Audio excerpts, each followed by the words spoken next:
So, good morning, students. Welcome to today's exciting webinar on ZBrush. My name is Mohit Merson, and I'm the head of Department of CAD. We also have CEO with us, Gunjan Sapra ma'am, and at IIG.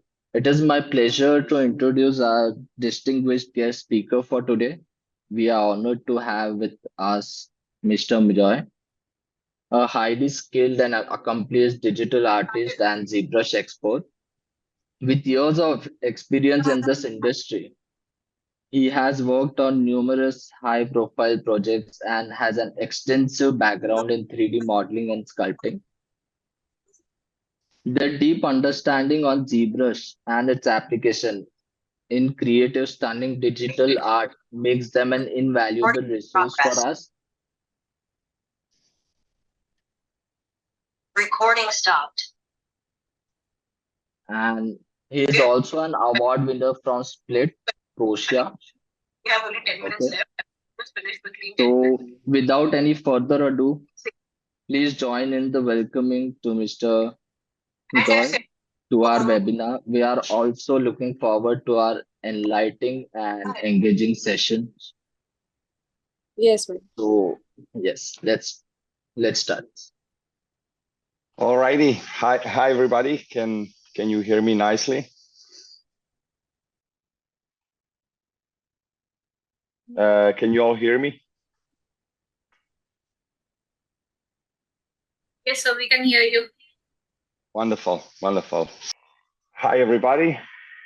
Thank you all for joining me. It's a pleasure to be here. A little bit about us. So we are doing digital content. We are creating short animated films and creating digital content for film and video. We worked with Netflix, we worked with CBS, CNBC, and Showtime. A lot of these companies. We are a small studio. We're not a big operation. We are a small studio, and let's jump into ZBrush.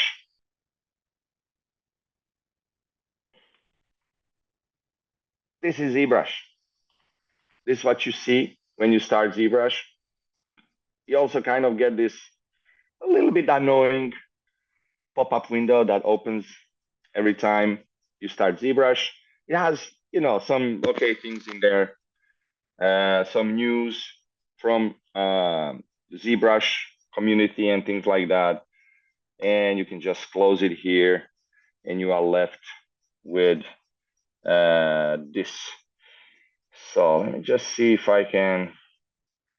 I have this little, okay, wonderful. I had that annoying Zoom share window blocking the upper part of my screen. When you first open ZBrush, it can be a little bit intimidating. It has a lot of buttons, a lot of options popping up everywhere. So each of these here, this is ZBrush's main menu. So if I click on each of these, I will get like this freakishly scary drop-down menus that have so many options. And each of these open up to reveal more options. And each of these opens up to reveal more options. And this one here. So it can be a little bit daunting, especially because if you're used to working in softwares like Blender or Maya, it has a little bit of a different structure, how it approaches the menus and things like that.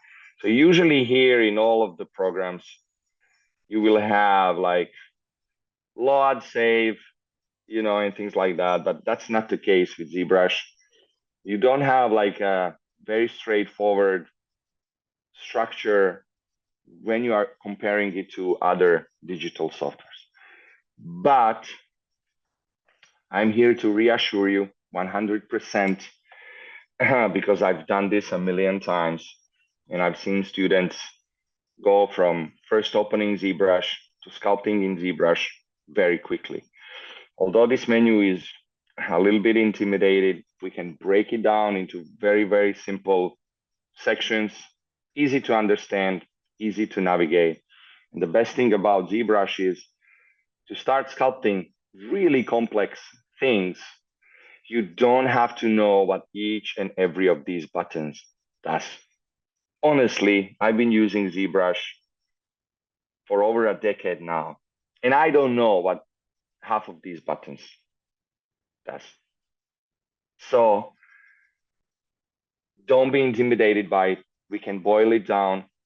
And usually when I do courses and in my Udemy course, I remove all the clutter and just make sure you can get to sculpting using the essential tools, everything you need to be successful ZBrush sculpting artist. So that's the UE. It's basically divided into all of the menus here. And here you have the tools that you are working with on the left and on the right side. And here I've custom made this user interface to have all of my favorite brushes here. So because when you press brush, you get another super intimidating menu. But again, don't worry. You don't need to know what all of these brushes do to start sculpting and to start sculpting complex things. They're all very useful. And as you advance in ZBrush, you may find some new brushes that you really like, that you keep using. You are free to explore it and have fun with it. When it comes to the user interface, the standard user interface looks like this. And my user interface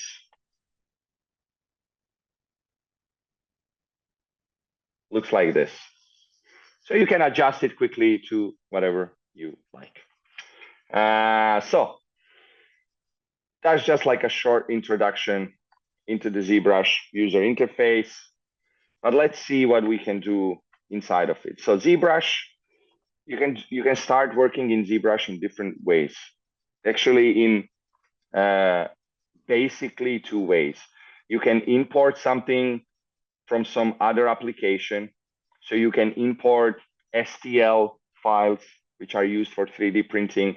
You can import OBJs, which is a format that you can, basically every sculpting, every digital application, you can export your digital files as OBJs and transfer them into ZBrush. So you can basically do something in Blender, Maya, whatever you're doing something, and you can click import and import it as an OBJ or a base into ZBrush. So that's one way of starting.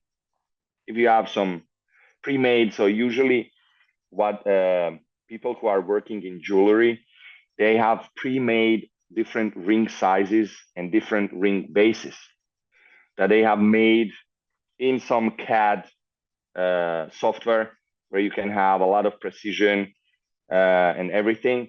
So usually they would have like these bases and they would import them into ZBrush and use the different ring sizes and start, sculpting on the ring bases and things like that. So this import button allows you to do that. The other way we can start in ZBrush is by selecting one of the primitives that we have here. Primitives are just basic shapes. And the beauty of sculpting is realizing that most complex shapes on the planet are always made out of the most simple shapes on the planet. And these are spheres, cubes, cylinders, cones, rings, and plane. So all of the complex shapes that you have, like a human head, can be broken down into a super simple shape, like a sphere, or a combination of more simple shapes, like a sphere, cylinder, a couple of spheres for the eyes, and things like that. So these are like good places to start when we start sculpting. For example, I can select a sphere and that can be my starting base when I go into ZBrush. So I'm not gonna bore you with a few steps that you need to do to actually start sculpting, because if I start sculpting here, it's gonna say you cannot sculpt. So we're not gonna go into that. You know, should you ever dive into ZBrush in more details, all of this is, you know, very quickly and very easily explained. But I have to make this into a Polymesh 3D before I can start sculpting. And now, finally, we can start sculpting. And it is basically as simple as this. In its, you know, as soon as you know how to make a sphere and press make Polymesh 3D, you can start sculpting in ZBrush. And if you're a very talented sculptor, this is all you need to create whatever you like. Clearly, that's not the case with me, but I'm gonna put a smile on this fella here. So that's how we start sculpting inside ZBrush. What I like about ZBrush is this little thingy here. It's your undo slider. So you don't have to, you know, press Control Z, Control Z, Control Z. You can just go like this and go back and forward in time. And you can utilize it with different brushes. We're not gonna get into that right now, but it's very convenient. So let's go back to before I butchered this poor little sphere. So the heart of ZBrush is here. So these are all your sculpting tools, all your different brushes. And all of these brushes affect the sculpt in different ways. So there are some of, I have boiled it down to like 7 or 8 brushes that I really use all the time to sculpt everything, from the most simple things to the most complex things. And most of those brushes are right here down there. So let me just show you a few of my favorite brushes.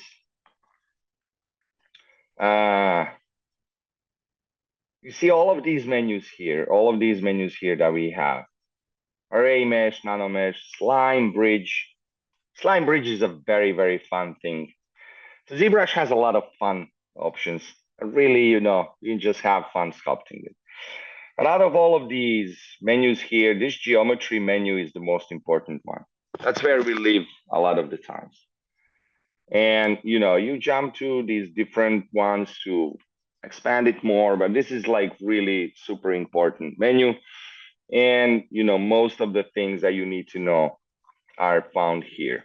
The first one is this divide button. So what I love about ZBrush is the ability, no matter how crappy your computer is, to work with a enormous amount of polygons. So I don't know what your background is. I see you all there. Can you raise a hand? Whoever worked in some kind of a 3D software? I see one shy arm in the back. A little bit, something. Okay, so if you never worked in a 3D software, good news, ZBrush is made by the artist for the artist. So one of the main things about ZBrush is the fact that it tries to take out the technical out of sculpting. So a lot of times when you're talking about polygonal sculpting, we're talking about, you know, taking a square and then extending that square and then making it thicker.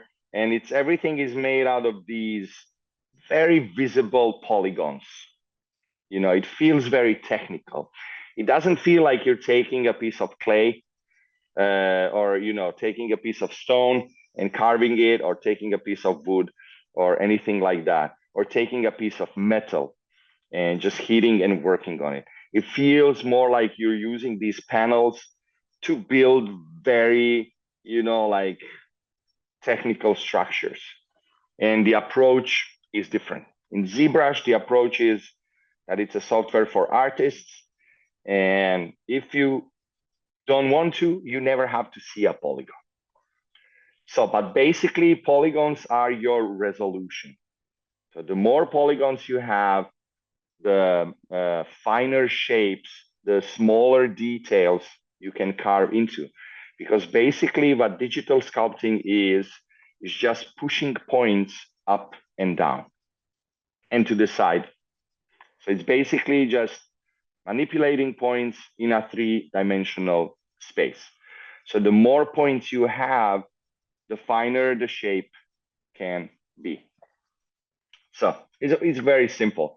You can see all of these. Okay. You can see all of these polygons right here. So these are basically your points.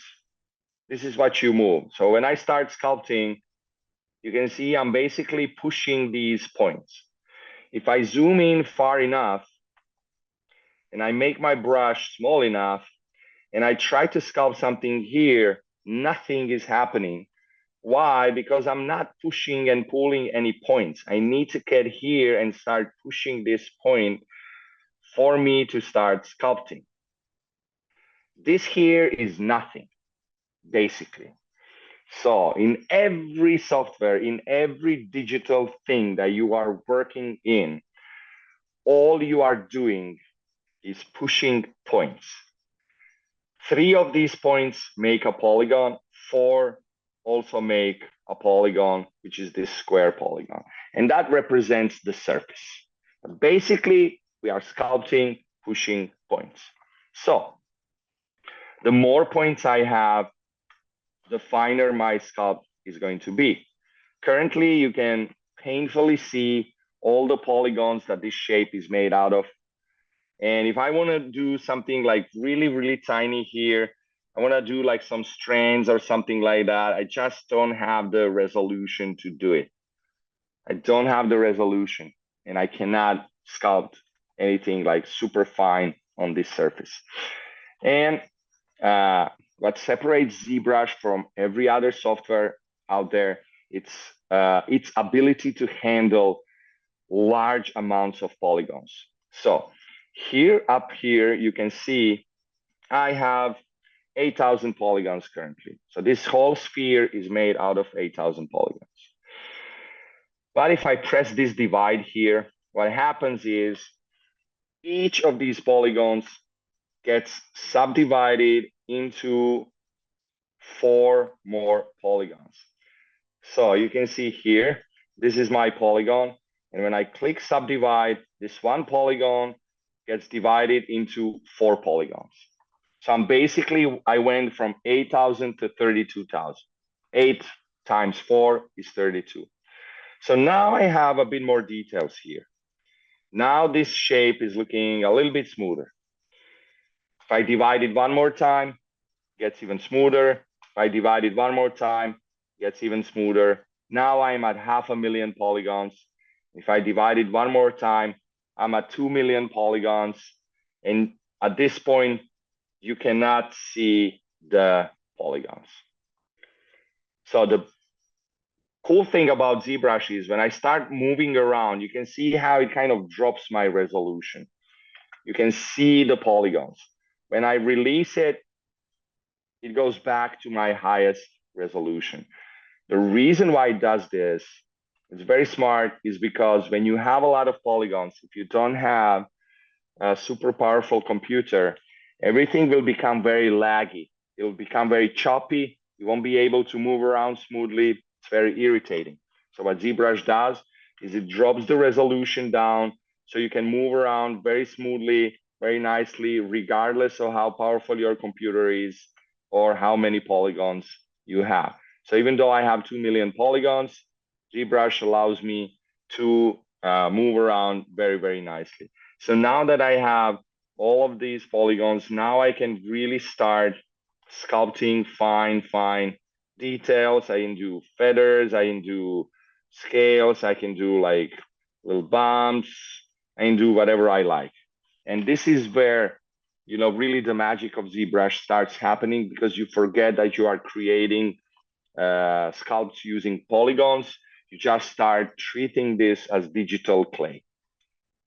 And now let's just run through some of my favorite brushes so you can see, you know, how you can utilize all of the power that ZBrush has here to really quickly start creating interesting things.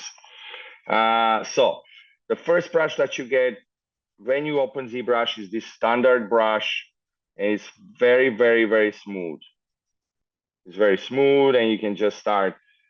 I like it for creating different types of cloth effects. You know, so if I want to have like draping of some cloth, I can go like this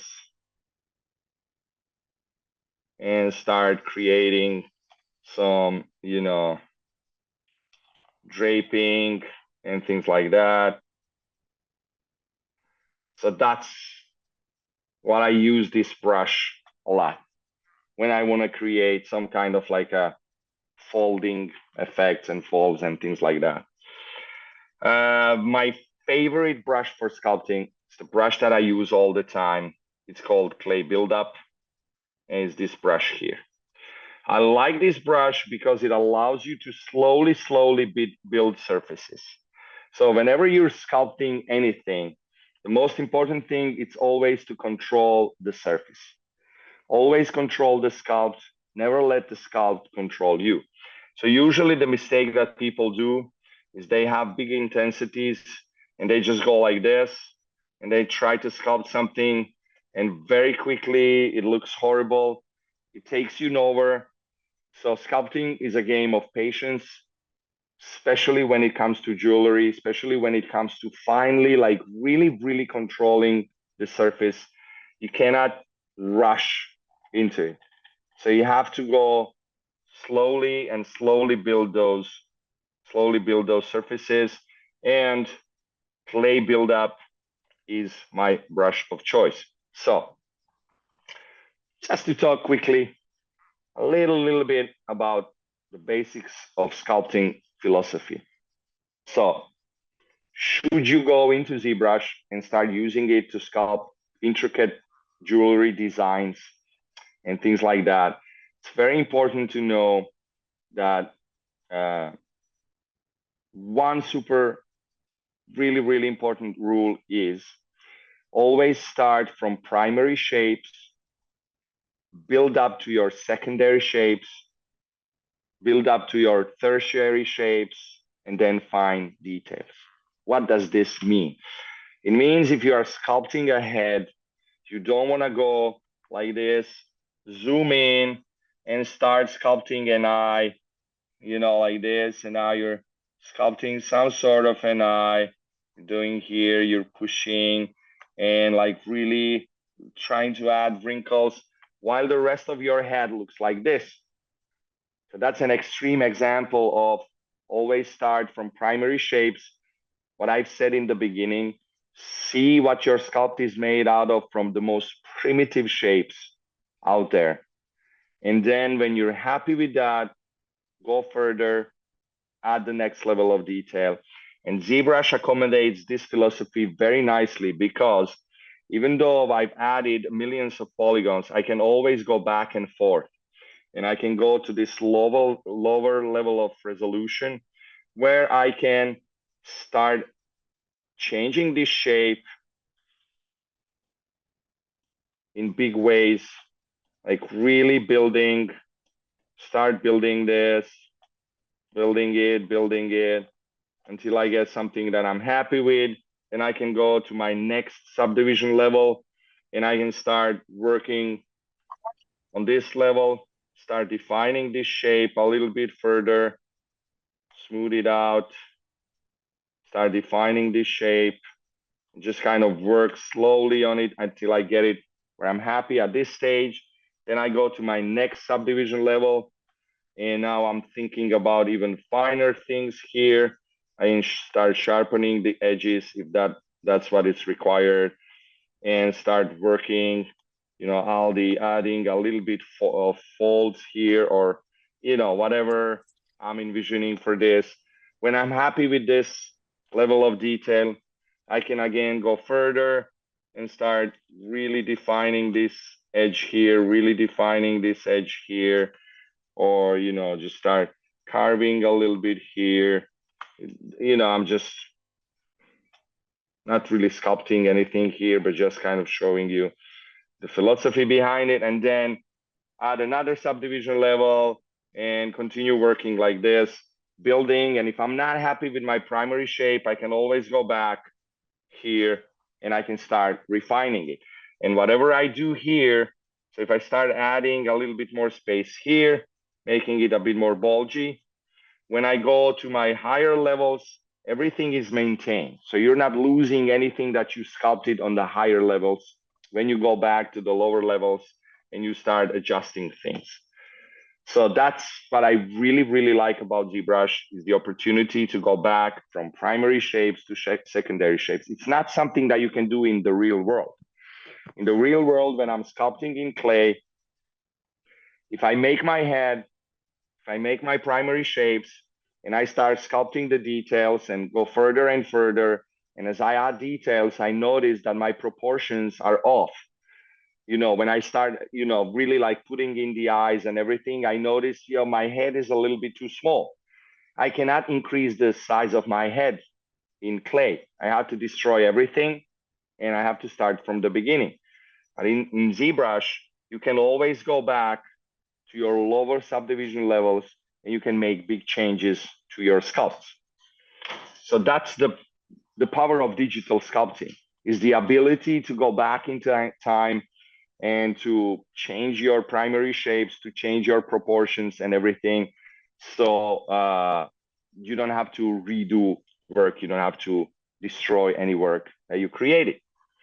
So that's the clay buildup brush, then standard brush. And you can now see really like the difference, what different brushes in ZBrush can offer. Then standard brush is a brush that I use for carving. So it has a very, very specific shape. And I like to use it for carving and for sharpening edges. Trim Dynamic, on the other side, is a great brush when you are creating anything that needs to have sharp corners, sharp edges, that has an organic feel. So if you want to create like rock structures, if you want to create, so you can see how quickly, just using a different brush, I can get a super, super different surface definition on this sphere. And it's very organic. So in its nature, ZBrush is not a software for precise, super precise, like if all of these edges need to be 5 centimeters in length, ZBrush is not the place to go. It's much better to go in a CAD software or some like really polygon oriented software. But if you want to create organic shapes, if you want to create natural shapes, then ZBrush is your tool. So you can see just by changing the brush. And what I love about ZBrush is I can really mess this up completely. I can just change this surface in 5 seconds, because I've decided that actually I want these to be a lot bigger. I don't want these segments to be small. I want them to be a lot bigger. Or no, I actually want them to be small. I can go in there and start creating, like small parts. So it just allows you to have this creative freedom to really experiment with your shapes and forms. So that's Trim Dynamic. And of course, we have the Move brush that allows us to start playing with this shape, just like if you were pulling on clay. So if I want to make like big changes here, bulge this out, try to make it like that, push the sphere, and, you know, just play around with it. I have my move brush. I don't have to start building with the clay brush, you know, start building, pushing up. I can just take the move brush and I can move all of this around. And again, all the detail is still preserved. So that's our move brush. And honestly, with standard brush, clay buildup, then standard, trim dynamic, and move brush, you can almost sculpt anything, any type of shape that you want. So just knowing out of all of these brushes here, just knowing how these 5 brushes work, it's enough to sculpt anything inside ZBrush. Everything else is a plus. Everything else is a plus, like this morph brush here. So for example, if I go here, I'll just show you quickly how it works. Masking, morph target, store morph target. So if I go and I decide I'm gonna work here, and I start working,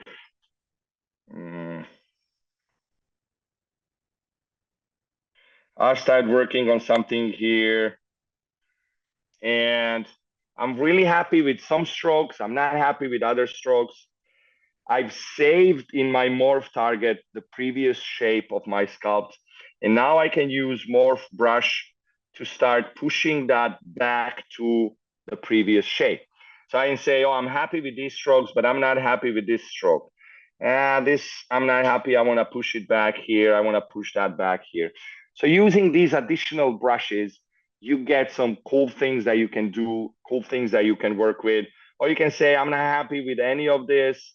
Without going through the undos, I want to save just this portion, this here part of my sculpt. You know, the details that I added are really bad, but I really, really like these details here. So you can selectively erase parts of your brush strokes and leave other parts.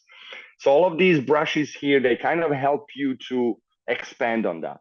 But standard brush, clay buildup, them standard, trim dynamic, move, is basically all that you need. So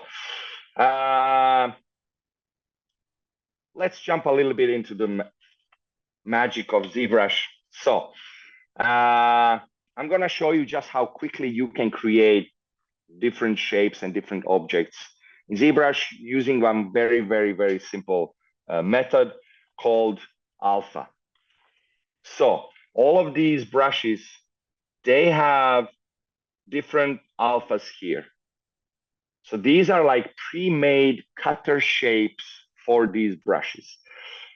I'm not gonna go into it to try to explain how alphas work, but you can have a small idea. You see how this is a square and it's very sharp. When I go with clay buildup, you can almost see that square there. You can see how all of these strokes look like that square. So that kind of gives you an idea. If I choose a star, and I go here, you're gonna start seeing how this brush now, the shape of the brush is shaped like a star. So that gives us a lot of cool options. So for example, let me go back in time, divide this. If I wanted to add some like nice fine details, let's say I'm making an orange, I don't know, whatever, I'm making an orange. I can go here and I can really start, let's say like this. I can very, very quickly add a lot of details to this surface to mimic the details that we find on that type of surface. And I can change the size of my brush, which is gonna change the size of these. So I can go like that, and I can start getting an organic surface very, very quickly. So when you combine alphas with brushes, you start getting some crazy, crazy things. And you can start adding details to your sculpts very, very quickly. For example, let's go back to our star. if I use a different stroke technique in ZBrush, I can increase intensity, draw a star. Now this is actually geometry. If you printed this and molded it, you would get a perfect star on your piece of jewelry. And the higher the intensity, the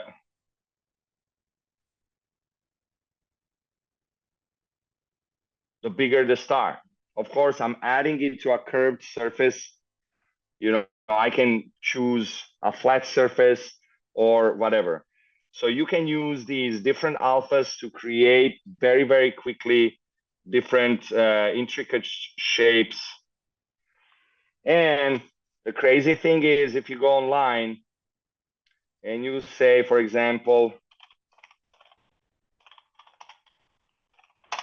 ornamental alphas,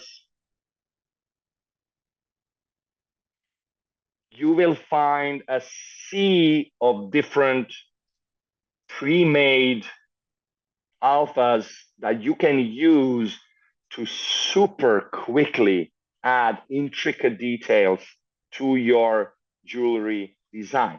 So you don't have to make all of these things by hand.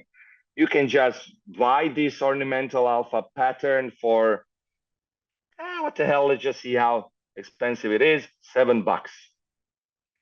So you spend $7 and all of these ornamental alphas are yours, and you can use them in your design and create like really, really intricate. In this case, this feels, you know, very, I don't know, Renaissance type of things. So you can create like really complex jewelry pieces using alphas.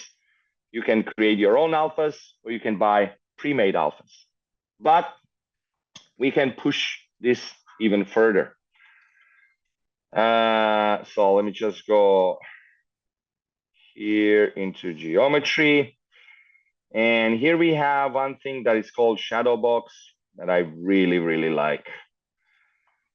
And I'm not gonna go into explaining too much how it works. Let me just actually go like that. But it allows you to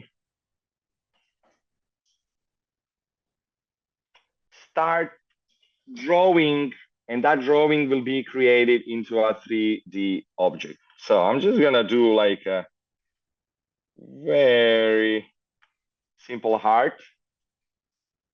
And if I turn shadow box on, now this is a fully 3D object that I can print out and make a pendant out of it. In fact,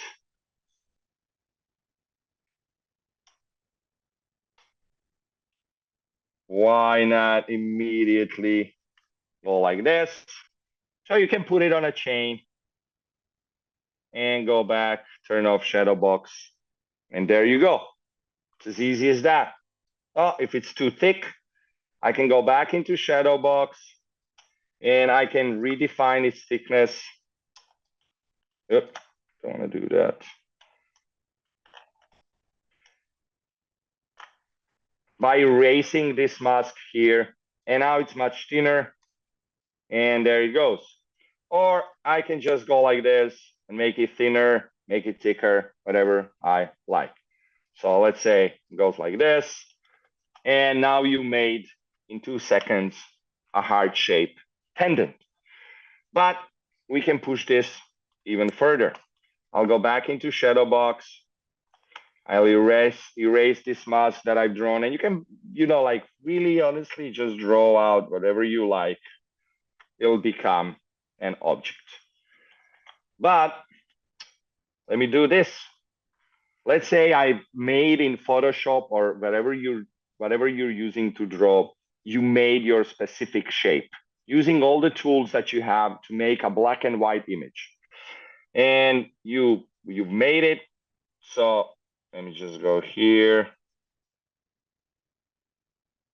Or you've downloaded from the internet, which is what I did. So I found this eagle thingy. Let's say we want to make an eagle thingy pendant. So all I have to do is go under alpha and import that image. Once I have imported it here, I go here, Control Z, select drag rectangle, select that image as my alpha, focal shift, push all the way to -100 so I don't have the feathering on the edges. So my alpha is very, very sharp. I drag it here, and there you go. I can lower the polish to, I don't know, 3. Let me do that again. So the edges are really nice and sharp. Exit shadow box, and there it is. So now I have an object, and now I can start sculpting on this. I can say, this is very nice, but I want to start sculpting on this. I want to start adding, I don't know, like some sort of detail. Whoops. Some sort of detail that goes here.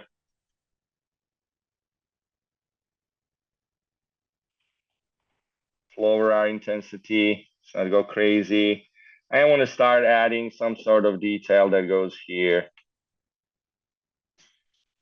However it is, whatever I like, I just start sculpting on this. One thing that I like is the lazy mouse. So when I'm doing my strokes, especially if you're creating jewelry, often your strokes are very deliberate. So right now it's a little bit wonky. You can see the line is a little bit wonky. But if I push this lazy radius to, I don't know, like 30, you can see this red line appearing.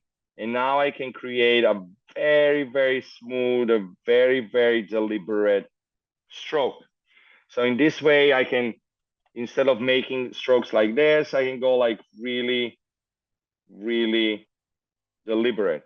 And the bigger this number is, the bigger the delay before I start sculpting is. So now if my hand is really like jittery like this, you can see the line is still straight.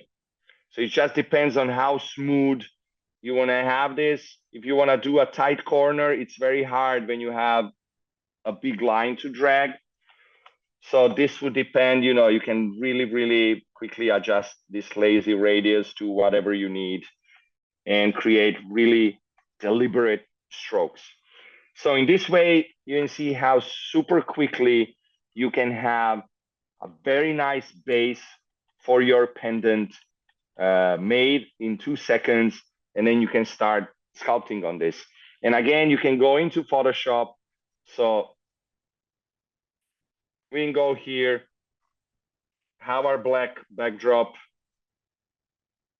and there start drawing whatever we want to draw here,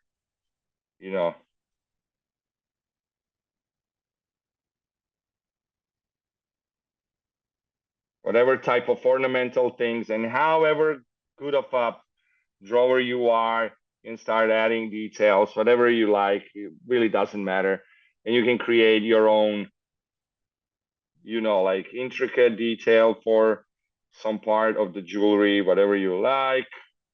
Here, I don't want to waste too much time on this. And basically make an alpha shape, save it as a JPEG,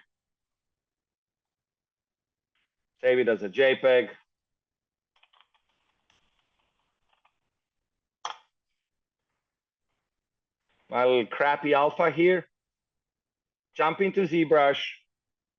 We can activate our shadow box. I don't care about my eagle. I can make it in 2 seconds again. Go under alphas. Import our crappy alpha. Ooh, did I save it? Why are you giving me problems? Crappy alpha. It's a JPEG.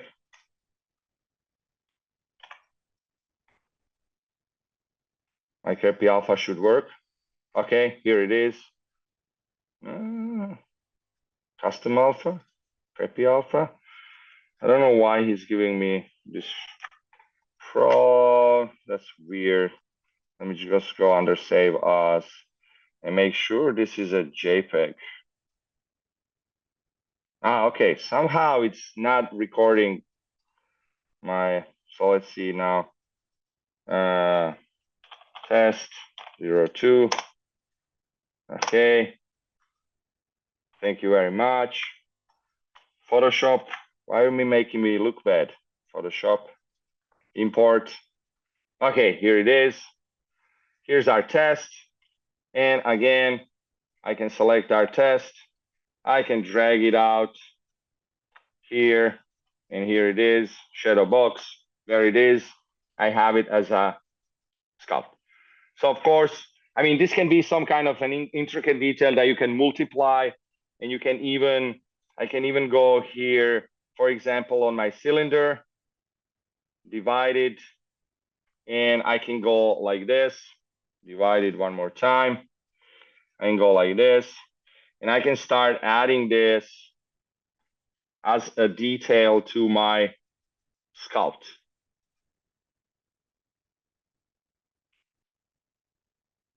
So however much time you want to spend on making your custom alphas and making them as the details like scales, whatever different type, whatever comes to your mind. I can even use this as a spray brush, and then I can go like this, and I can start spraying this. Of course, I mean, this looks pretty crappy now because it's not made for a spray brush.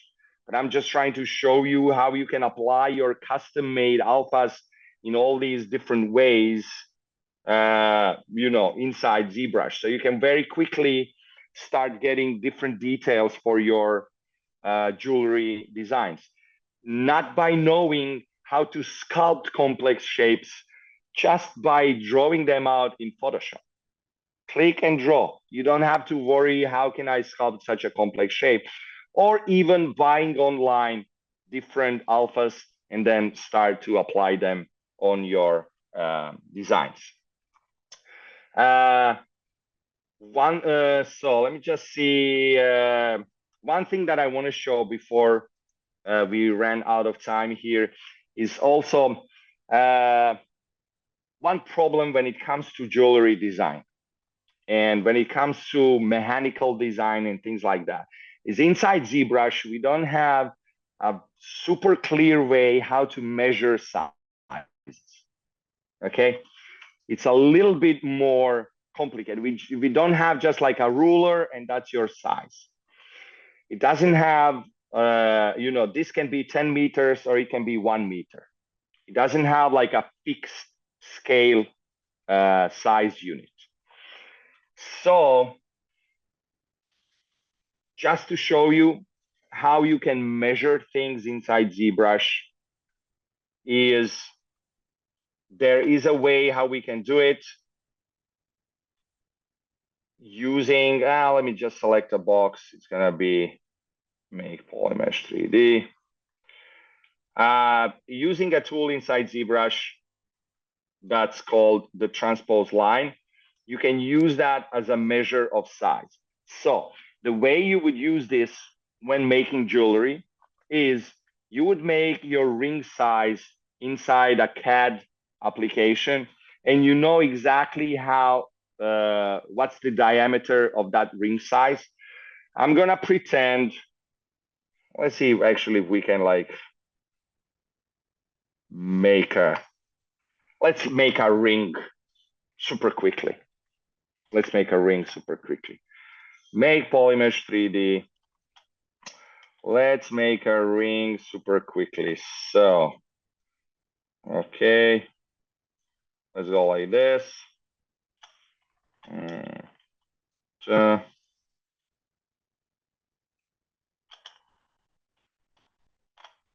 Okay,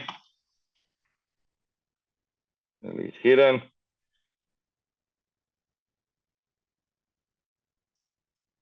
Extrude all polygons.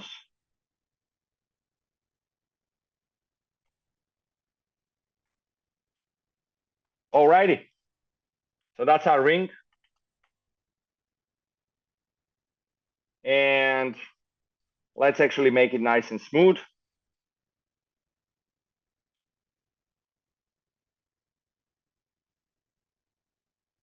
Let's make it nice and smooth. So here's our ring. And let's say I want this diameter because I know what's my diameter of the finger. I want this diameter to be, I don't know, like 1 centimeters, for example. And that's gonna be my base. So what I do is I can go here and I go from here to here. And I say, this is 1 centimeter. So if you go inside ZBrush, transpose units, and now you say, this is going to be 1, and I'm gonna say 1 centimeter. And there we go, 1 centimeter. And now this is my 1 centimeter. Now when I drag it out here, you can see that it says 1.005 centimeters. So like this, I have established that length, and now I can go here and I can see, okay, let's see how this thick is this ring. I can see it's 0.1514 centimeters. So like this, inside ZBrush, you can set up your own unit of scale, and you can still be very, very precise with your measurements. And just to show you how quickly you can create things for to close this session up, I'm going to show you Z-spheres because they're really fun and allow you to create intricate designs that you can use when designing jewelry, like making trees, octopuses, a lot of different things. So these are Z-spheres, and I'm not going to go into too much into how they work, but I will show you how you can use them to create very, very intricate designs.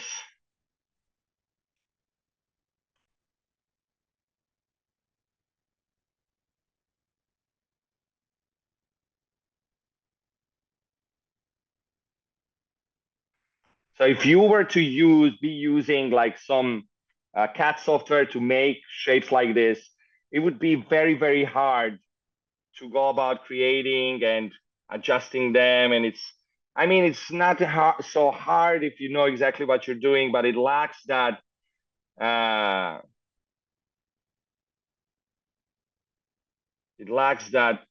kind of like creative freedom to change the shapes really quickly.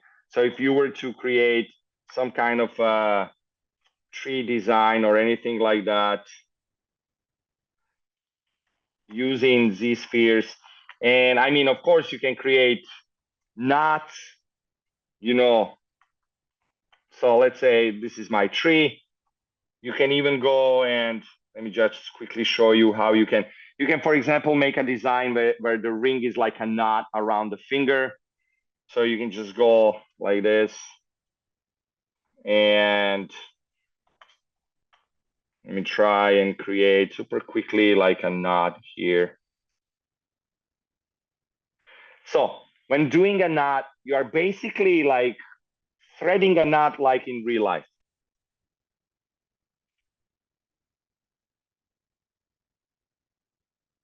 Okay.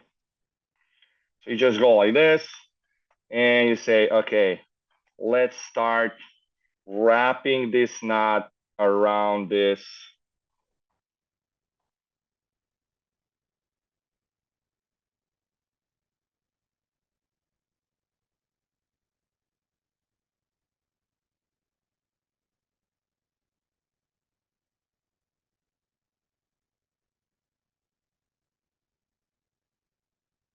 So just kind of going around.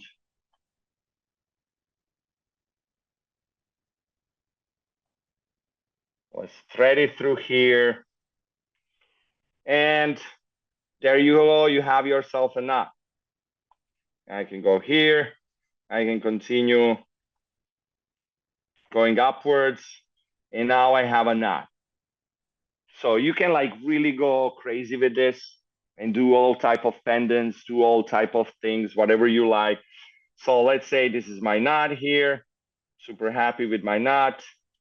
And now I want to start sculpting on this, maybe start adding some details like this is rope or anything like that. I go like that. That's very nice. I like it. And here it is. So this is now my knot. It's made out of polygons, and I can just start working on it just like I was working on whatever I had before. I can go with clay buildup. I can start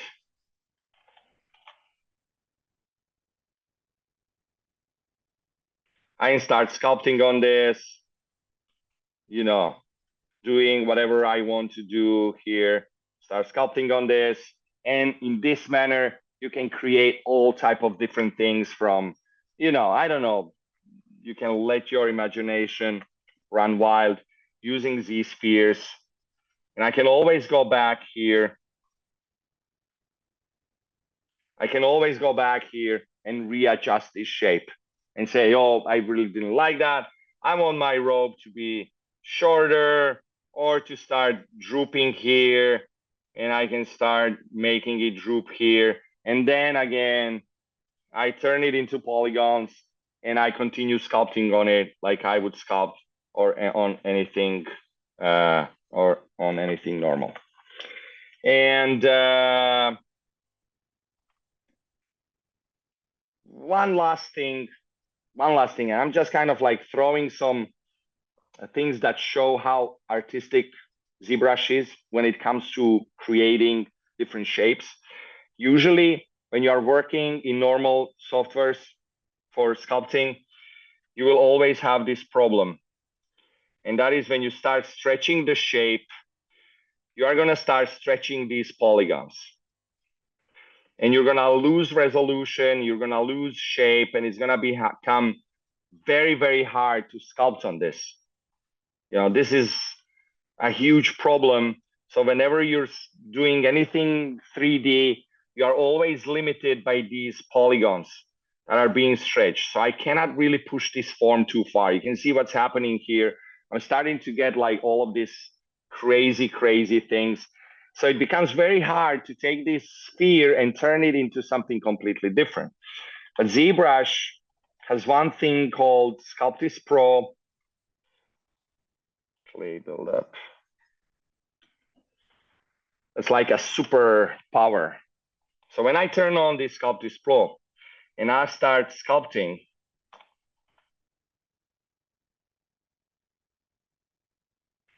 something magical happens. ZBrush starts creating new polygons as I'm sculpting. So I'm no longer stretching polygons. I don't care about polygon sizes or anything like that. I can go like this. I can move this. I move this. And I can just go here and create new polygons.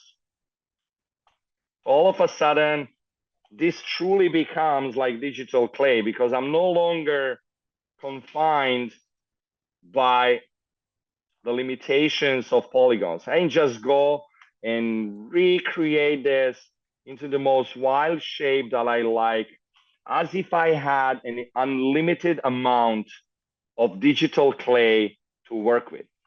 So using these type of techniques inside ZBrush, you can very quickly move away from the technical mindset of sculpting and get into the artistic side of sculpting by removing all the physical, you know, if you're working in metal, in real metal and in real clay, you cannot just, you know, invent clay out of thin air and drastically change your shapes.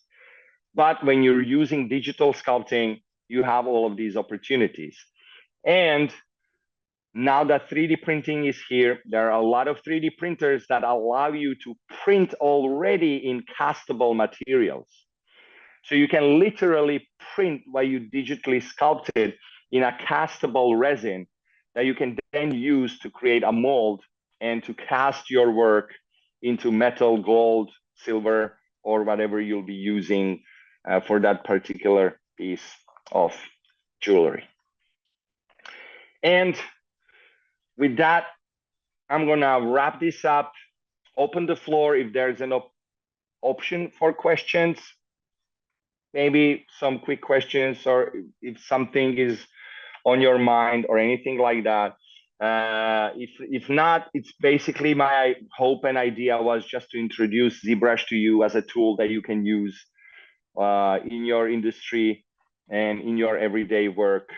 And again, just as a reminder, if you want to get into ZBrush, I have a Udemy course that kind of takes you by the hand and just says, okay, let's relax and let's go into ZBrush. And very, very quickly, you can get proficient enough to start creating your own sculpts and keep developing and developing further as a digital sculptor inside your chosen profession as a jewelry maker. And I have seen some crazy, crazy jewelry designs done by artists inside ZBrush. You can go in Google and search and type like different uses of ZBrush inside jewelry design, and you'll see like some really, really far out things. And yeah, that's it from my side. And I hope you enjoyed it. I hope you had a good time. I know it's never so fun just sitting and watching. I wish you could all just have ZBrush opened in front of you, just start dabbling away and experimenting. But yeah, thank you so much for being such a patient and attentive audience.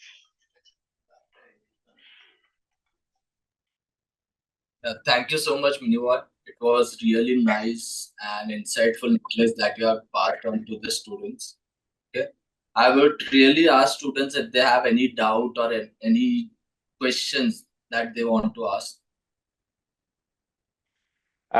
So yeah, I have this opened up just so you can see how complex you can go inside ZBrush when it comes to sculpting.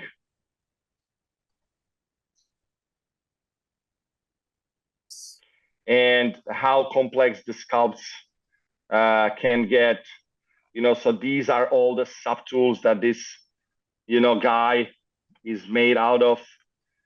And, you can really, really, really go into a lot of details, and ZBrush allows you to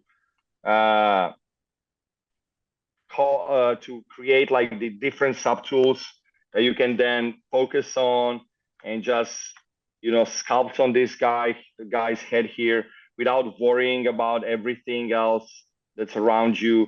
So you can really, really go all of, this head started as a sphere. And you can see here when I go under geometry, you can see my subdivision levels. And that's the philosophy that I was talking about, making sure your primary shapes are there and then just taking it further and further into all of these details. And you can even paint on them, but I didn't want to go into that since most of the work that you'll be doing is casting. And of course, then you cannot transfer whatever you have painted, but you can really create very, very complex shapes.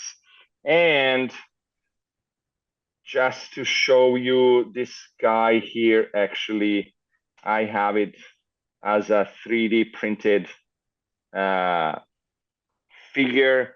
So you can 3D print really super complex shapes, even something like this. So yeah, just to go away from our junky spheres and, like crappy quick sculpts, just to show you what you can, actually do when you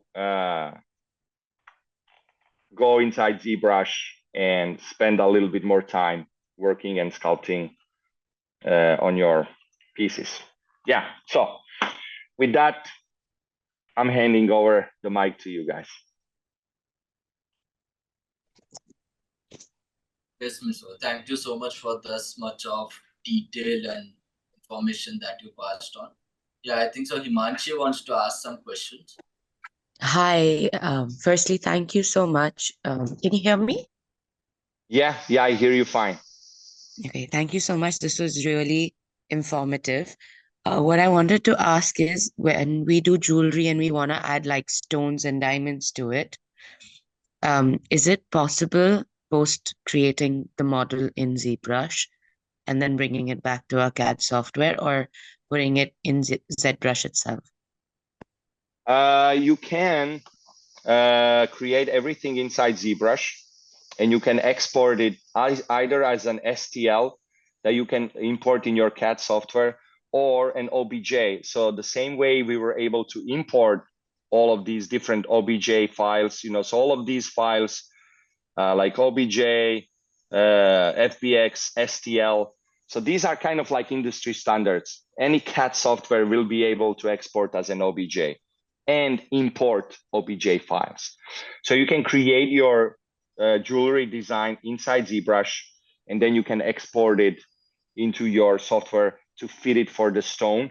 Also, one cool thing that I can show you really, really quickly. For example, if you are making your jewelry design and you need to have a very particular hole that you can put your stone inside, if you import that object that represents that stone. So for example, I'm gonna say, let's say this is our stone here. And let's say our stone size is this. So this is our stone size. And I wanna insert it into this design. So I made some kind of a sphere, octopus, whatever you were doing. And you wanna make sure that you have a hole that exactly fits this stone. What you can do inside ZBrush is you can cut this object with that object. So if I go like this, I press live boolean, you can see what's happening here. You can live see how I'm cutting this design that I have with this stone here. So this is my stone. I can change the size, the shape, whatever I want, and I can put it inside, and I can make a hole inside my design that's gonna fit perfectly that stone that I have. So that's one cool thing that you can use to make space in your design for your stone.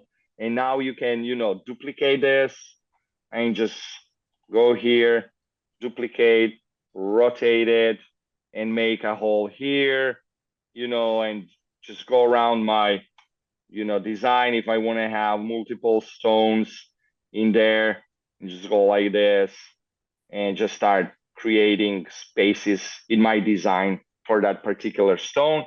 And when I'm happy with it, I just go under geometry, boolean, make boolean mesh. And now I have that object right here. So let's say that's my object. I'm super happy with it. These are the holes for my stones. I go under export, and I export this as an OBJ. I don't know, jewelry 002. I save it as an OBJ, and now I have it as an OBJ, and all I have to do is go into whatever software you're using that can import OBJs, press import, and that sphere, that design will be there. Okay, thank you so much. And just to say, there's a well-established pipeline from making jewelry inside ZBrush, exporting it, and making molds and creating the final pieces. So it's not something that you are trying to do first in the world. Okay. There's already an established pipeline how you can do this. And, people have made tutorials specifically on how to do this inside ZBrush. Okay, thank you. Thank you for your lovely question. So, yeah, if there are no more questions, I think we have come to a natural end of our little session. Again, I will give the Udemy discount code link to your teachers, superiors here, and whoever wants to try to explore ZBrush further and see how quickly you can master it and learn it and implement it, you have now an opportunity to get my Udemy course at a discount.